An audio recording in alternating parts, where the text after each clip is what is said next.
Hi, everyone. Good day. And for today, we'll be having our first session for the method that we'll be having no, in the Scholar Nursing Review.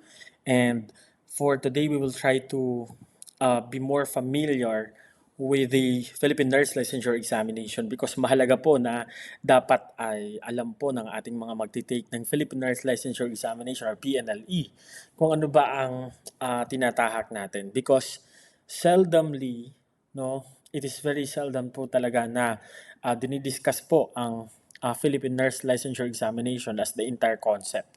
Okay? Hindi actually siya dinidiscuss. That's why it's very important for uh, someone na magtitake ng PNLE na alam niya, no? Alam niya ang um, kahit basic understanding lamang po ang meron siya.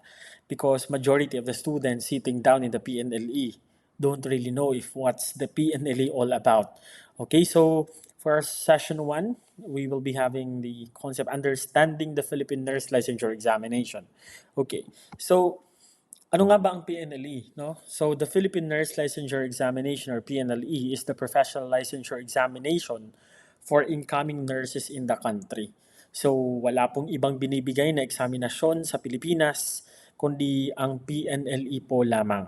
Okay? It is managed and administered by the Professional Regulation Commission or the PRC. And of course, no, this is also governed no, by the Board of Nursing na under po yan sa Professional Regulation Commission. So, um, as we continue, no, the test draw basic knowledge, skills, and attitudes in the following major subjects. We need to remember this one. Okay, when taking down um, or absorbing the Philippine Nurse Licensure Examination, we need to remember that those questions that will be thrown to us in the PNLE, those are actually basic concepts. Okay, yun yung nakakalimutan ng isang estudyante na magte-take ng PNLE. Sa dinami-dami ng inaaral, no? Sa dinami-dami ng inaaral natin, we always forget of the basic knowledge that we should possess and we should know. Okay? So we easily jump off to those complex concepts na minsan nakakalimutan na natin ang basic knowledge, no, ang basic information na dapat ay alam natin no, when it comes to nursing concepts. So, minsan alam na natin kung ano yung mga pathophysiologies ng mga malalalang sakit. Most of those are westernized concepts. That's why I always discourage, no? Most of the time, I always discourage my students to read NCLEX based review materials because PNLE, no, as an examination is totally different from the NCLEX. Although the nursing education in the entire world is universal in nature. However, there's totally there's this total difference when it comes to approaches on the westernized setting versus the Philippine setting. That's why yung mga libro po natin, it's always indicated on the first page or in the cover, not for sale outside the Philippines. So, ganun po. Okay? So, the test draws basic knowledge, skills, and attitudes in the following major subjects. Unang-una, okay, fundamentals of nursing, of course, no? Alam natin yan. The Prof Ad. Okay, by the way, in fundamentals of nursing, dyan na rin po nakapaloob ang ating nursing theories or the first subject the first major subject in the nursing school, which is your theoretical foundations of nursing. Okay? So, pangalawa, nandyan po ang Prof Ad or your professional adjustment. Diyan naman po nakapaloob ang ating professional adjustment, leadership management and research, as well as your ethics and morals. Okay, ethico-moral concepts, nandyan po yan sa ating Prof Ad or your professional adjustment. Okay, another is of course, napakalaking concept nito, maternal and child health nursing. And then pang-apat, we have your community health and communicable disease nursing. Hindi po yan nawawala. And of course, your nursing of adolescents, adults, and aged. So this is purely your medical, surgical nursing, and of course, your mental health and psychiatric nursing. So these are the basic major subjects, no, na content po ng ating Philippine Nurse Licensure Examination. So, we need to remember that all of these things po ay pinag-aralan po natin sa nursing school. Okay?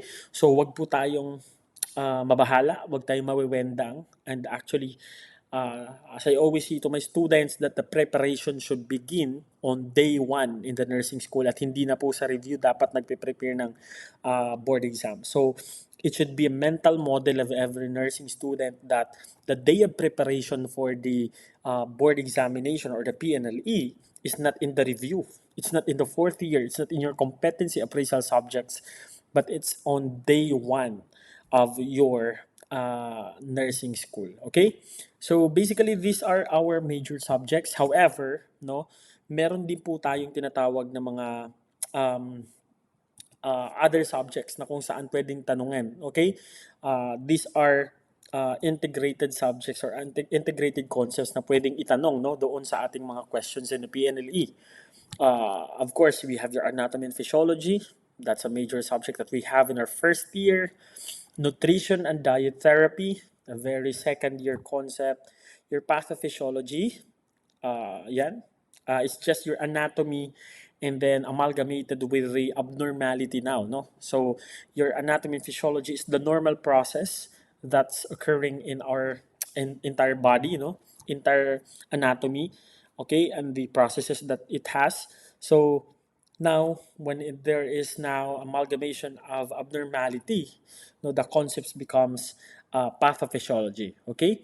Another also is your parasitology and microbiology. Yan. And of course, your pharmacology and therapeutics. So, it's an all-encompassing concept. Lahat po ito pwedeng itanong, no? Cross-cutting in your test. Okay. So, basically, these are your subjects that will be asked in the PNLE. We have your fundamentals of nursing, professional adjustments, maternal and child health nursing, community, CHN as a whole, kasama po dyan ang communicable disease nursing, and also your mental health, and of course your psychiatric nursing. Okay, so now added also, which can be integrated in your questions, are coming from the concepts of anatomy and physiology, nutrition and diet therapy, pathophysiology, parasitology, and microbiology, pharmacology, and therapeutics. So, we need to organize already our thoughts. Okay, kapag nakaupo na po tayo sa ating examinasyon, and also when you are trying to make your calendar for studying, it must be as organized as this one. Dahil hindi po lumalabas dito ang mga tanungan sa ating board exam. Okay? So, that's the most important thing that we should be thinking about. Okay. Of course, no, nursing process serves as the framework in the nursing care of individuals, families, population groups, and communities in various stages of development in healthcare setting. So, dapat hindi po tayo lalabas sa nursing process because it's the frame, no, that's being used by the nursing profession. So, ang nakakalimutan ng mga estudyante, whenever they sit down, they immediately think of the answer to the questions, no, without them knowing that the right answer, okay, or there are some methods or methodologies which is very important for them to lead into those right answers. Okay, so the focus of nursing care is the promotion of health, prevention of illness, curative and rehabilitative aspects of care, alleviation of suffering, and when recovery is not possible towards a peaceful death. We need to remember that the PNLE is just actually a safety exam. We need to think that kung saang option pinaka-safe ang pasyente, and that's the correct answer. Okay? So, ganun lang po. Basically. And we need to remember na always, always, always go back to nursing process. Okay, so just like this question or this example, a patient was found lying on the floor after a gathering of large crowd. Okay, you as a nurse should respond by firstly. Okay, whenever you are asked of firstly or whatever question it is, always think on your mind na dapat po nating unahin, no, ang nursing, I mean, dapat nating gamitin ang nursing process. And thinking of the nursing process, it's a basic knowledge that you know the flow of the nursing process. Ang pinakauna po nating uh, phase or pinakaunang stage ng ating nursing process, of course, we all know that. It's ADPA, it's assessment, okay? So, of all these options that we have right here, kailangan piliin po natin kung saan dyan ang nagbibigay ng assessment. Okay, so letter A, giving chest compressions. Letter B, giving rescue breaths. Letter C, assess the pulse. Letter D, call the rescue because this is an emergency. Yes. Okay, and we know even without even rationalizing, just follow the nursing process and you'll get the right answer. I know what's on your mind. Alam kong tama na ang iniisip mo. Okay? So basically, your letter A, chest compressions, that's an intervention. Giving rescue breaths, that's also an intervention. Letter D as well, no? That's an intervention. Okay? You call the rescuer, okay? That because this is an emergency, that's an intervention. Okay? So the most important thing, of course, always follow the nursing process at hindi tayo mawawala. Okay? So see, here is the best answer. Okay. Now, one of the biggest question that nasa tanong palagi ng mga estudyante ko, how many items nga ba no, ang meron tayo in the board exam? Okay, so before we jump off to the actual number of items, let's first understand kung paano nga ba hinahati-hati ang ating mga ang ating questions. Okay, so your board exam is a 5 test item design. So, ang test po na yan ay tinatawag po nating nursing practice test. So, nursing practice 1, nursing practice 2, nursing practice 3, nursing practice 4, nursing practice 5, or tinatawag din siyang NP. Okay? For your nursing practice 1, ang mga nakapaloob dyan ng mga tanong is of course about your community health nursing. Okay, dyan tinatanong yung inyong ano nga ba ang mga herbal medicines, herbal plants that's always memorized no by nursing students. Diyan rin tinatanong kung ano ba ang mga programa na meron ang DOH, what's the goal of community health nursing, ang COPAR, ang ating pong communicable disease nursing, ang ating tuberculosis, lahat po yan okay nasa nursing practice 1. So basically that's it. Okay? This is very nursing practice 1 is very Philippine based. Okay? Philippine based question. That's why this is actually the hallmark why our students in the Philippines should be discouraged to initially read those NCLEX resources. It's because of NP1. Okay? Number 2, nursing practice 2, care of healthy at-risk mother and child. So basically, it's your maternal and child health nursing concept. Nasa NP2 po yan, nasa nursing practice 2. So, dyan po yung nakapaloob, including our newborn assessment, the growth of the child, the milestones. So, nandyan yan sa nursing practice 2. Okay, let's jump off to your nursing practice 3. In your NP3 or nursing practice 3, it starts with your medical surgical nursing, care of a clients with physiologic and psychosocial alterations. Okay, so pwede ring itanong dyan yung ating mental and psychiatric nursing.